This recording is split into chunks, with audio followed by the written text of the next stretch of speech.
Hi friends, అందరికీ నమస్కారం. Welcome back to our YouTube channel. మీరు చూస్తున్నారు మాస్టర్ టీవీ. నేను మీ విజయ్ కుమార్. ఈ రోజు అన్ని దినపత్రికల్లో వచ్చినటువంటి ముఖ్యమైన విద్య మరియు ఉద్యోగ సమాచారం ఏమొచ్చిందో ఒకసారి మనం తెలుసుకునేటటువంటి ప్రయత్నం అయితే చేద్దాం. చాలా కీలకమైనటువంటి అప్డేట్స్ అయితే రావడం జరిగింది. ఈ యొక్క కొలువులకు సంబంధించి అంటే మనకు కొత్త నోటిఫికేషన్లు జారీ చేస్తాము, కొలువుల జాతర అంటూ ప్రభుత్వం మరి గత కొద్ది రోజుల నుంచి చెప్తూనే ఉన్నది. మరి ఇందులో ఎలాంటి పోస్టులు రాబోతున్నాయి, ఎన్ని వేల పోస్టులు రాబోతున్నాయి, ఎప్పటి వరకు మనకు నోటిఫికేషన్లు వచ్చేటటువంటి అవకాశం ఉంది, తెలుసుకునేటటువంటి ప్రయత్నం అయితే చేద్దాం. ఇక కొలువుల జాతర అయితే ఉండబోతుందంట. మనకు నోటిఫికేషన్లకైతే ప్రభుత్వం అయితే మరి అంతా కూడా కసరత్తు అయితే చేస్తా ఉంది. 20,000 పోస్టుల భర్తీకి అయితే అవకాశం ఉండబోతుంది. నెలాఖరులోగా ప్రక్రియ ప్రారంభం కాబోతుంది. మరి త్వరలో ఖాళీల గుర్తింపు కూడా చేస్తారంట డిపార్ట్మెంట్ల వారీగా. సో రాష్ట్రంలో కీలకమైనటువంటి ఎస్సీ ఉపవర్గీకరణ పూర్తి కావడంతో మరి ప్రభుత్వ ఉద్యోగాల భర్తీకి నోటిఫికేషన్ల జారీకి ప్రభుత్వం అయితే సమాయత్తం అవుతుంది. టీజీపీఎస్సీ కావచ్చు, అదేవిధంగా పోలీసు, గురుకుల, అదేవిధంగా వైద్య నియామక సంస్థల ద్వారా మరి పోస్టులను భర్తీ చేయనున్నది. ఈ నెలాఖరులోగా ఉద్యోగ ప్రకటనల జారీ ప్రక్రియ మొదలు పెట్టాలని చెప్పేసి ప్రభుత్వం అయితే యోచిస్తుంది. అంటే ఈ నెలాఖరులోగా ఏదో ఒక నోటిఫికేషన్ అయితే ఖచ్చితంగా వస్తుంది. ఇక వివిధ విభాగాల వారీగా ఖాళీల యొక్క గుర్తింపు ప్రక్రియ పూర్తి చేసి నియామకాలకు అవసరమైనటువంటి ప్రతిపాదనలు సిద్ధం చేయనున్నది.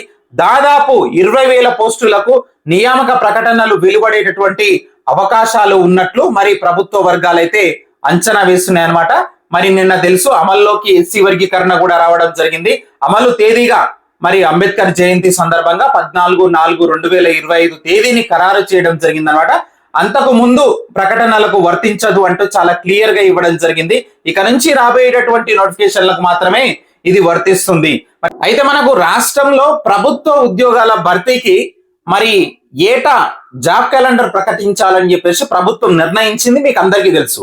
ఈ మేరకు 2024-25 ఏడాదికి ఉద్యోగ క్యాలెండర్ జారీ చేసింది. ఎస్సీ వర్గీకరణకు సంబంధించి అనుకూలంగా సుప్రీంకోర్టు తీర్పు ఇవ్వడంతో ఆ ప్రక్రియ పూర్తయ్యే వరకు కొత్త నోటిఫికేషన్లు ఇవ్వబోమని చెప్పడం జరిగింది. మరి ఇప్పుడు ఆ ప్రక్రియ మొత్తం మరి పూర్తయింది, అమల్లోకి వచ్చింది. కాబట్టి వర్గీకరణ పూర్తి కావడంతో ప్రభుత్వ ఖాళీల గుర్తింపు మరి ప్రక్రియ మొదలు పెట్టనున్నది. 2-3 రోజుల్లో వివిధ విభాగాల అధికారులు సమావేశమై మరి ఉద్యోగ ఖాళీలు గుర్తించనున్నారు. కనీసం 20,000 ఉద్యోగాల భర్తీకి సంబంధించి మరి ఈ యొక్క నోటిఫికేషన్లు వచ్చేటటువంటి అవకాశం అయితే ఉన్నది. మరి 20,000 ఉద్యోగాలు భర్తీ చేయాలన్న లక్ష్యంతో ప్రభుత్వం అయితే ఉన్నది.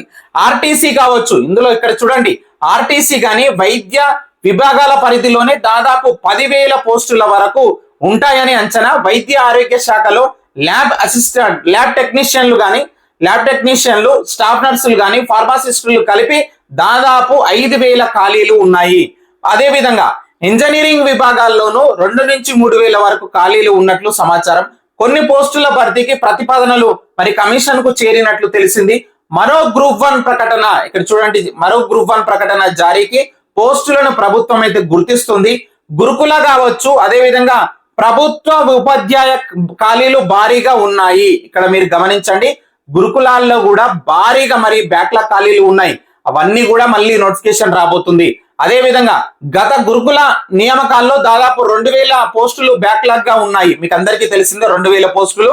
అదే విధంగా చూసుకుంటే గనక గ్రూప్ 4 స్థాయి ఉద్యోగాలతో పాటు మరి పోలీసు విభాగంలోనూ భారీగా ఖాళీలు ఉన్నట్లు ప్రభుత్వ వర్గాలు అయితే అంచనా వేస్తున్నాయి. మీకు అందరికీ తెలుసు మరి గ్రూప్ 4 లో కూడా ఎన్నో బ్యాక్లాగ్ ఖాళీలు ఉన్నాయి. మనకు రిలీక్విష్మెంట్ ఇవ్వలేదు, అదేవిధంగా వాళ్లకు అనుకూలంగా డౌన్ మెరిట్ లో ఉన్నటువంటి వాళ్ళకి అవకాశం ఇవ్వమన్నా కానీ ఇవ్వలేదు. అవన్నీ కూడా పోస్టులు మళ్ళీ మనకు కొత్త నోటిఫికేషన్ల రూపంలో వచ్చేటటువంటి అవకాశం అయితే ఉన్నది అన్నట్టుగా ఇక్కడ మనకి ఇవ్వడం జరిగింది. ఇక కొలువుల జాతర ఈ నెలాఖరులో 18,000 పోస్టులకు నోటిఫికేషన్.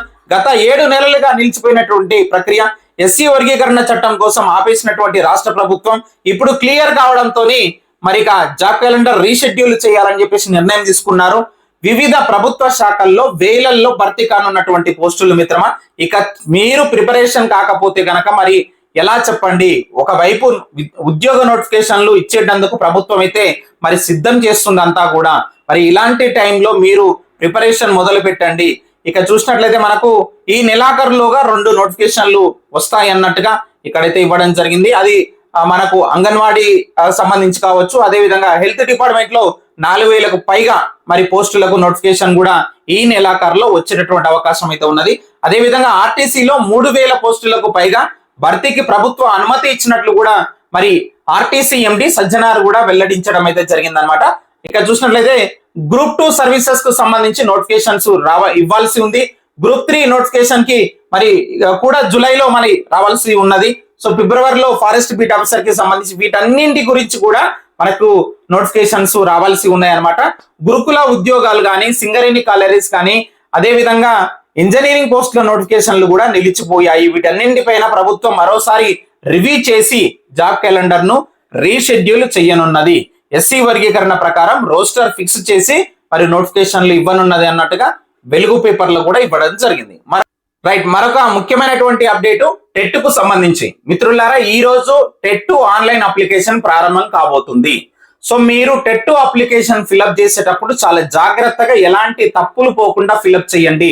మీ యొక్క నేమ్ గాని సర్నేమ్ తో సహా 10th మెమోలో ఏ విధంగా ఉందో ఆ విధంగా ఎంటర్ చేయండి. డేట్ ఆఫ్ బర్త్ కానీ, అదే విధంగా జెండర్ కానీ, అదే విధంగా కమ్యూనిటీ కానీ, ఇవన్నీ కూడా డీటెయిల్స్ ఎలాంటి మిస్టేక్స్ పోకుండా జాగ్రత్త వహించండి. టెట్ ఫీజు తగ్గించాల్సిందని చెప్పేసి మరి ఈ రోజు ఇవ్వడం జరిగింది. ఎన్నికల ముందు తగ్గిస్తామన్నటువంటి హామీ నిలబెట్టుకోవాలంటున్నటువంటి నిరుద్యోగులు ఆ ఫీజు అంతే ఉంటది, ఆన్లైన్ వల్లే పెంచాల్సి వచ్చిందన్నటువంటి విద్యాశాఖ దీనిపైన రాష్ట్ర ప్రభుత్వానికి నివేదిక అనేది సమర్పణ చేయడం జరిగింది. విద్యాశాఖ ఏమన్నా నిర్ణయం తీసుకుంటారేమో, దీనిపైన మరి ఏమన్నా ఫీజు తగ్గిస్తారేమో చూడాల్సి ఉన్నది. గతంలో 200 రూపాయలు ఫీజు ఉంటే ఇప్పుడు 1000 రూపాయలకి చేరుకున్నది. రైట్, మరొక ముఖ్యమైనటువంటి అప్డేట్, రాజీవ్ యువ వికాసానికి 16 లక్షల దరఖాస్తులు వచ్చాయంటే ఇప్పటి వరకు. సో మరి నిన్నటి వరకు అంటే ఏప్రిల్ 14 వరకు చూసుకుంటే గనక 16 లక్షల దరఖాస్తులు అయితే వచ్చాయంట. సో మరికొద్ది రోజులు కూడా ఈ యొక్క ఆన్లైన్ అప్లికేషన్లకు సంబంధించి డేట్ కూడా పొడిగించేటటువంటి అవకాశం అయితే ఉంది. ఇక చూసినట్లయితే కొత్త విద్యా సంవత్సరంలో పాత పద్ధతిలోనే ప్రవేశాలు ఉండబోతున్నాయి. ఎస్సీ వర్గీకరణ అమలు లేకుండానే అడ్మిషన్లు కల్పించేటటువంటి అవకాశం. ఎందుకంటే 2025-26వ విద్యా సంవత్సరంలో ప్రవేశాల ప్రక్రియలో రిజర్వేషన్ల అమలుపై గందరగోళం అయితే నెలకొన్నది.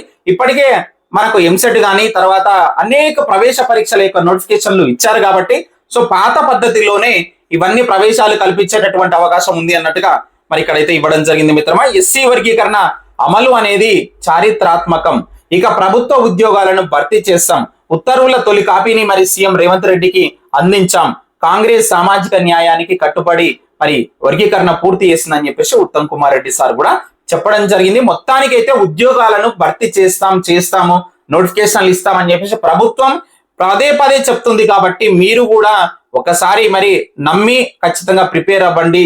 సో ఏం జరుగుతుందో చూద్దాం. నేటి నుంచి టెట్ దరఖాస్తుల యొక్క స్వీకరణ, ఈ రోజు నుంచి ఆన్లైన్ దరఖాస్తుల ప్రక్రియ అనేది నేటి నుంచి ప్రారంభం కాబోతుంది. టెట్ కు సంబంధించి ఈ నెల 30 వరకు ఆన్లైన్ లో దరఖాస్తులు స్వీకరిస్తారు. ఒక పేపర్ కు 250 రూపాయలు, 2 పేపర్లకు 1000 రూపాయలుగా ఫీజు అనేది నిర్ణయించడం జరిగింది. అభ్యర్థులకు మీకు ఏమైనా ఇబ్బందులు వస్తే గనక హెల్ప్ డెస్క్ నెంబర్ ఇక్కడ ఉన్నది, మీ యొక్క మొబైల్లో సేవ్ చేసుకోండి. ఈ నెల 15 నుంచి జూలై 22 వరకు అందుబాటులో ఉంటుంది ఈ యొక్క హెల్ప్ లైన్ నెంబర్. మరి టెట్ పరీక్షలు చూసినట్లయితే మనకు జూన్ 15 నుంచి 30 వరకు ఆన్లైన్ లో పరీక్షలు నిర్వహించనున్నారు, మీకు అందరికీ తెలిసిందే. ఆర్టీసీలో 3038 పోస్టుల భర్తీ చేయబోతున్నారు. సజ్జనార్ సార్ కూడా చెప్పడం జరిగింది. ఆర్టీసీలో 3038 పోస్టుల భర్తీకి ప్రభుత్వం అనుమతి ఇచ్చిందని ఆ సంస్థ ఎండి సజ్జనార్ తెలపడం జరిగిందనమాట. ఈ నియామకాల్లో ఎస్సీ వర్గీకరణ అమలు చేస్తామని చెప్పడం జరిగింది. పోస్టుల భర్తీతో మరి ఉద్యోగులు, కార్మికులపై మరి పని భారం తగ్గుతుందని తెలిపారు. అలాగే ఆర్టీసీలో కూడా ఖచ్చితంగా ఒక 3038 పోస్టులకు సంబంధించి మరి ఖాళీలకు సంబంధించి ఎలాంటి ఖాళీలు ఉన్నాయి ఏంటి, అందులో కండక్టర్ పోస్టులన్నీ, డ్రైవర్ పోస్టులన్నీ, మిగతా ఏమైనా పోస్టులు ఉన్నాయా లేదా అనేది మనకు 2-3 రోజుల్లో పూర్తి సమాచారం అయితే వచ్చేటటువంటి అవకాశం అయితే ఉన్నది. మరి వచ్చిన వెంటనే కూడా మీకు తెలియజేసే ప్రయత్నం అయితే చేస్తాను. ఇది మిత్రమా ఈ రోజు ఉన్నటువంటి ముఖ్యమైన విద్య మరియు ఉద్యోగ సమాచారం. వీడియోని తప్పకుండా లైక్ చేసి వెళ్ళండి. Thank you very much.